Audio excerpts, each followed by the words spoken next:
நீங்க ஒரு போன்பே யூசரா இருந்தீங்கன்னா போன்பேக்குள்ள போன்பே வேலட் அப்படிங்கிற ஆப்ஷன் இருக்கு. அதுக்கு போன்பேக்காரன் புதிய ரூலை கொண்டு வந்திருக்கான். அது வேற ஒண்ணும் இல்ல, ரெகுலரா போன்பே வேலட்டை பயன்படுத்துறவங்களுக்கு எந்தவித பிரச்சனையும் இல்லை. ஆனா போன்பே வேலட்டை ஒரு தடவை பயன்படுத்திட்டு அப்படியே வருஷம் முழுக்க கிடப்பல போடுறாங்கல்ல, அவங்களுக்கு பிரச்சனை. என்ன சொல்ல வராங்கன்னா, போன்பே இந்த மாதிரி இன்ஆக்டிவிட்டி மெயின்டெனன்ஸ் ஃபீ அப்படிங்கிற பேர்ல நாங்க ஒவ்வொரு 3 மாசத்துக்கும் 100 ரூபாய் உங்க போன்பே வேலட்ல இருந்து எடுத்துக்கிட்டே இருப்போம் அப்படின்னு போன்பேக்காரன் சொல்றான். நீங்க எவ்வளவு அமௌண்ட் போன்பே வேலட்ல போட்டிருக்கீங்களோ இந்த 3 மாசத்துக்கு ஒருக்கா 100 ரூபாய் எடுக்கிறாங்களா, அந்த கணக்கை வச்சு அந்த போன்பே வேலட்ல இருந்து பணத்தை எடுத்துக்கிட்டே இருப்பான். ஒரு கட்டத்துல அது ஜீரோ ஆனதுக்கு அப்புறமும் அவன் மைனஸ்ல கொண்டு போவானா அப்படின்னு கேட்டீங்கன்னா கிடையவே கிடையாது.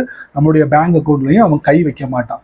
ஆக மொத்தத்துல நீங்க ஒரு தடவையாவது அந்த போன்பே வேலட்ல ஒரு டிரான்சாக்ஷன் பண்ணிக்கோங்க அப்படின்னு போன்பேக்காரன் சொல்றான். இதை நீங்க தெரிஞ்சுக்கோங்க.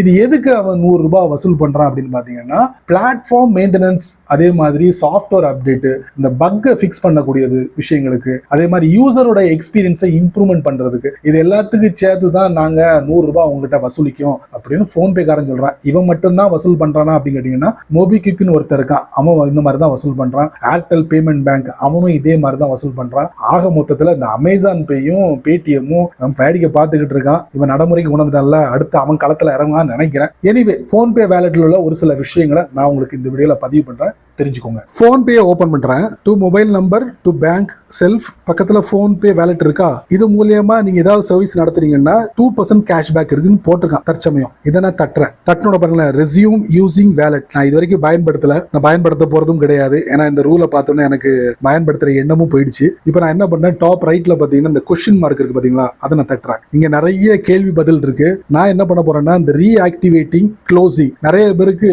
போன்பே வேலட்டை ஸ்டார்ட் பண்ணதுக்கு அப்புறம் அது எப்படி க்ளோஸ் பண்ணனும் தெரியல. சோ அந்த பகுதிக்குள்ள போறேன். How to I close my PhonePe wallet? பாத்தீங்கன்னா, to close your PhonePe wallet tap the close wallet button, select the reason for closing wallet, அதுக்கப்புறம் tape confirm and deactivate wallet. So இந்த மெத்தடெல்லாம் நீங்க follow பண்ணிக்கணும். அதுக்கப்புறம் கீழே என்ன போட்டுருக்கான் பாருங்க, important point to note போட்டு கீழே பாருங்க, you can not close your wallet. வேலட்டை வந்து க்ளோஸ் பண்ண முடியாது. If you have any pending refund merchant payment, இது இருந்தா க்ளோஸ் பண்ண முடியாது அப்படின்னு போட்டிருக்கு. அதுக்கு அடுத்து பாருங்களேன், you can also withdraw wallet money. அதாவது போன்பேட வேலட்ல பணம் இருந்துச்சுன்னா அந்த பணத்தை நீங்க முதல்ல பேங்க் மூவ் பண்ணிக்கங்க.